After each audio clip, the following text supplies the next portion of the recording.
The final update of the third season is already in the game, and with it comes a timer to the final event and a spoiler. It's going to be something completely new.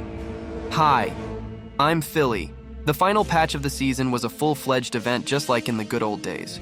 Meanwhile, the season is already 93% complete, so it's going to be chaos on the island, and to sort it out, you've got me.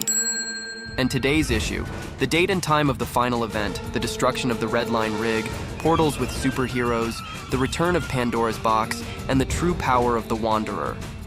In short, less words, more action, because we are waiting for a really explosive finale. So, get your popcorn and make yourself comfortable, so let's dive into the new patch. And we start traditionally with the map changes. This time they are not so much, but it's only for now. The Raiders have fully completed the nitro pipeline, and it has already started pumping fuel for the ship. In order not to miss this event, Megalodon and the Machinist decided to stick a huge timer right above the pump. Apparently, on August 10th, Leviathan will be fully fueled. We'll talk about the final event of the season and what will happen at it a little later. So be sure to watch the video until the end. And the Pirates of the Caribbean left the Zero reality, and now the center of the map is empty again. Jack Sparrow's ship is also missing, and the Toad Golem family seems to have decided to stay on the island. In general, now the Toad parents are sitting on the edge of the island, while the growing up little ones are watching TV, probably watching some cartoons. Well, now we're going to talk about the event, and there will be some spoilers. If you don't want to see spoilers, rewind to this time code. I've warned you. If you're not afraid of spoilers, you're welcome. After the events on the island, there should be a Pandora's box, which will almost completely destroy the flaming platforms. Although it's likely that the unfortunate box was there all along, and it was the Pandora's box that was the source of the nitro all along. In addition to the flaming platforms, the nitro pipeline will also be hit, leaving only bits and pieces. Most likely, this is not all the changes and events that will occur after the final event, as most of it is still encrypted. In general, this event will be closer to the events from the first chapter to the 9th season, and that's actually very, very cool. But don't get me wrong, there won't be multiple phases of mini-event this time around, like there were in the last and first season of Chapter 5. Now we're going to have a full-fledged completed event, but it's not going to be like The Device and the battle with Galactus, which is about 10 minutes long, but much shorter. If I'm still being watched by the olds who have seen the first chapter, you'll remember the event Cube Explosion, or Volcano Eruption. So this time we will be waiting for something similar, that is, the duration of 3 or 4 minutes. It may sound ridiculous now, but in the past they were long-awaited events that gave you goosebumps. Although, at the start of the 5th chapter, we didn't expect such a thing. And by the way, since we're on this topic, please write in the comments how you like it better. Mini events as it was in previous seasons, or full-fledged events as it was in the 5th, 6th, 7th, and 8th season of the first chapter. Meanwhile, loopers can finally try out the new Fall Guys mode that's already available in Battle Royale. To dive into the world of Falling Beans, you'll need to move to the northern part of the island just east of Classy Courts.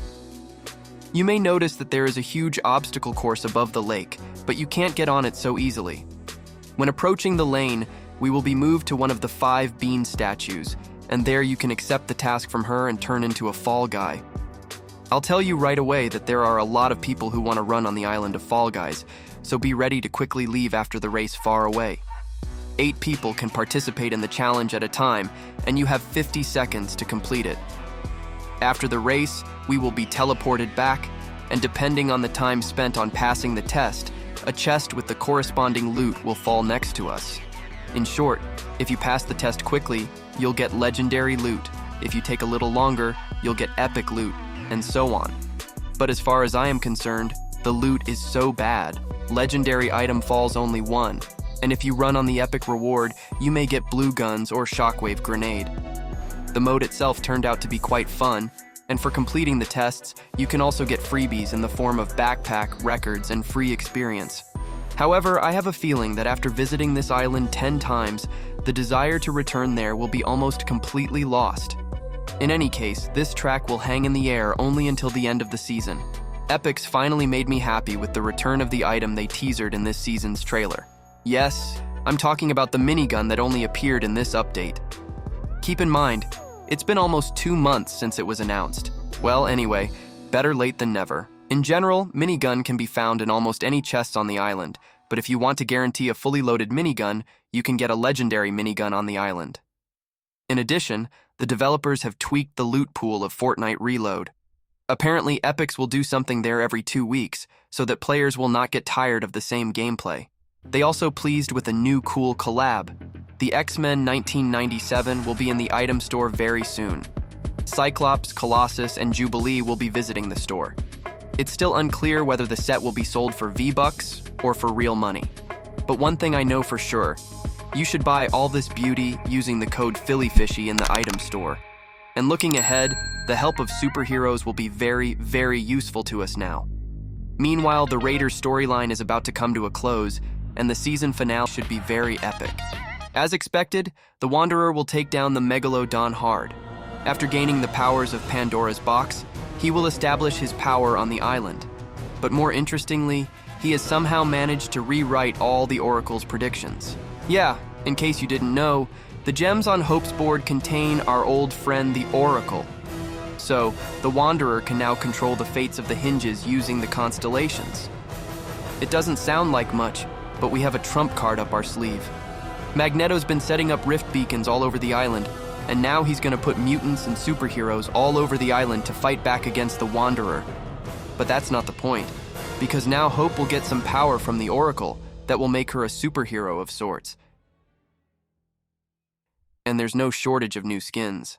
However, for some reason Epix decided not to please us with cool novelties at the end of the season, so this time everything is rather modest.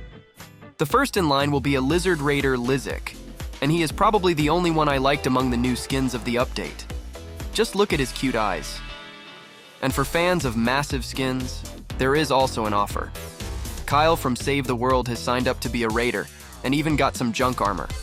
So, he's decided to conform to the dress code, so to speak. And rounding out the skin parade is Signal. This piece of radio receiver was found on a dumpster, with a torso screwed to it. I do not know who came up with the idea to make such a skin, but it turned out pretty cool. If someone collects such poor guys in his locker, then Signal will go into this collection. And so, the last update of the season turned out to be quite interesting. It may not have as much content as I would have liked, but the event and a ton of plot details pulled it to a decent level. Now, let's get the likes and wait for the Leviathan event to be held on August 10th. So if you don't want to miss the announcement and teasers of the new season, ring the bell to be informed. By all means, don't forget to give it a like.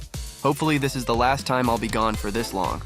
Well, that was Philly. I'm off.